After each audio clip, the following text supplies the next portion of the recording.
What is going on, everybody? So today I'm making a video about dealing with hair algae. We got a customer that we will be going to that is dealing with a pretty bad hair algae issue on a tank that they just set up.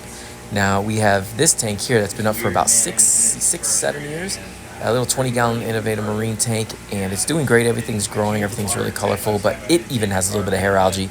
Nothing to worry about, easy enough to clean up, but it just goes to show a lot of tanks, even though they look beautiful and they're doing well, can still get hair algae.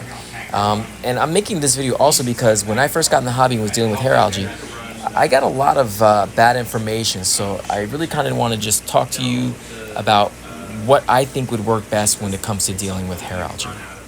Now, number one, you would think, well, snails, that's the option, right? You go to a fish store, they try to sell you a bunch of snails. Well, look at this snail, for instance. It's covered in vermitid snails. And you definitely want vermitid snails inside your tank. So always be careful when you buy snails. And honestly, I don't think snails work great for hair algae. Something like this little amphipods right here, they work a lot better. They're great scavengers. They will munch on a lot of the detritus and things that cause hair algae. Best part about amphipods is they are free. Now, urchins are the other options. Just make sure that if you have a reef tank that you get a reef safe urchin, something like a tuxedo urchin or a long spine urchin. These ones right here are not reef safe. They will munch on coral, and most urchins will also eat your coralline algae, so just keep that in mind also. But they do a pretty good job at eating hair algae when it's just low. When it's really, really long, they don't do a great job. Hermit crabs are another thing, but again, I don't think they're great scavengers. They're not gonna really do much for your hair algae.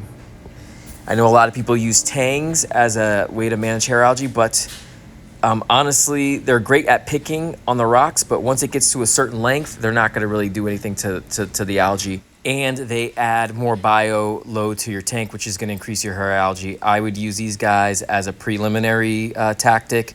I wouldn't use them as a cure, more as something to have in your tank before you get to that point where you have hair algae.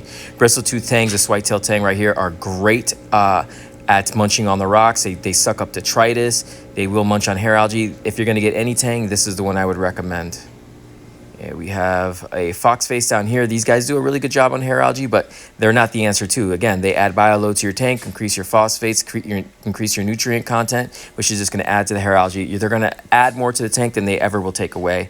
And a lot of times they can't eat a lot of the hair algae that's different types of hair algae. Sailfin tang, same thing goes with that. I like Monet cowries as a great addition to your cleanup crew just because unlike the snail, the turbo snails and the hard shell snails that we saw before, they're not going to have vermitid snails. They're not going to have any other pests that will be on their shells because they are self-cleaning. You see how smooth that shell is? That's because these snails are self-cleaning. Aptasia, hydroids, nothing is going to be on these guys. I highly recommend Monet cowries for your reef system. They do a great job on eating algae, all different types. They live longer than the turbo snails. They seem to do better in most tanks, whether they're new or old. It's just a great addition to your cleanup crew. And like I said, being that they're self-cleaning is a huge deal. I just put an amphipods in this tank for their Mandarin Dragonet. Listen, I just wanted to talk about this because I know there's a lot of people out there that are dealing with this problem, and they go to fish stores and they get all different types of advice. And at the end of the day, people just try to sell you something, and a lot of times you don't need it. My advice would be is if you see yourself starting to get hair algae, just stay on top of your tank husbandry. Water changes, make sure your phosphate's not too high. Check your photo period, your lighting. Don't overfeed. Keep in mind the amount of fish you have in there. Just do regular maintenance. That's all you really need to do. And be patient. A lot of times when you have a new tank, this is what to expect, as we're going to see in the tank coming up here.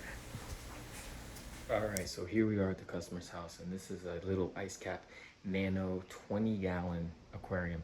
And it's only been up for less than 2 months, I'd say. And we are going through what is to be expected, a green hair algae bloom. Now, if anybody's ever set up a tank, you know that this is kind of part of the process. You get the browns, you get the greens. It's just kind of what you have to fight until you're able to get a tank that's balanced. And that's because there's not the right stuff in this aquarium right now. There's not the right microbiome in this tank, so not the right bacterias. The rocks was dry rock, it still needs to cure. So the tank just needs time to kind of find itself and mature a little bit.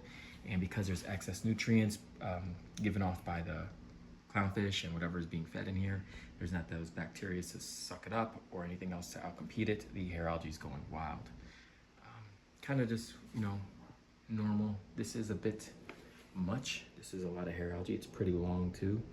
The Monet cowries aren't able to keep up with it. And who knows, once it gets this long, I don't even know if a lot eats this type of stuff. Maybe some tangs will, but not a lot of snails and things once algae gets to this length, will be able to take it on. Maybe an urchin or something would be good for this tank. You can see the anemone. I just turned the lights on, so the anemone looks a lot better. But even if you look at his foot, he's not attached extremely well in the tank. So that's a sign that he's probably not too happy, because usually when they're attached really good, they're a little bit happier. Just 2 clowns in this aquarium from what I remember. I also have this feeling that green hair algae puts out some type of toxic chemical or some type of irritant that affects coral and makes corals irritated, whether it's just being smothered by the algae, or they're actually putting something, some type of chemical or something in the water or next to the coral that causes the coral to be stressed. Either way, our job today is to scrub this, get as much out as possible, and then we will be dosing a medication in the tank to kill the hair algae, which we've already done before, and this hair algae is pretty resistant. But one thing I want to show you, look at this, look how clogged up this overflow is, and the water is way high, like really high, almost overflowing. So we got all the hair algae that died or is dying is getting stuck into this overflow, so we got to make sure we clean that out. Yeesh, got our work cut out for us today, folks. All right, so we have our fluconazole right here. This is a 20-gallon tank. We're doing about 1 gram of fluconazole. Shake that up, pour it in here, right into the display. Won't hurt anything. Everything will be fine. Anemone will be fine. Tank's a bit cloudy. I'm gonna go ahead and pour this in now. And this will probably take probably a week or more to be able to notice a difference. But what you'll be looking for after you dose this medication is, you see how green that algae is, see how tough it is? Very strong looking. What you're gonna look for is that algae just start to turn color, so it's gonna get lighter. It's gonna get almost a grayish color, and it might look like the algae in the tank is spreading. What's actually happening is it's starting to break down and it's dying off, and then you get all these little strands everywhere. So it looks like the algae spreading, but what's actually happening is it's breaking down and going other spots.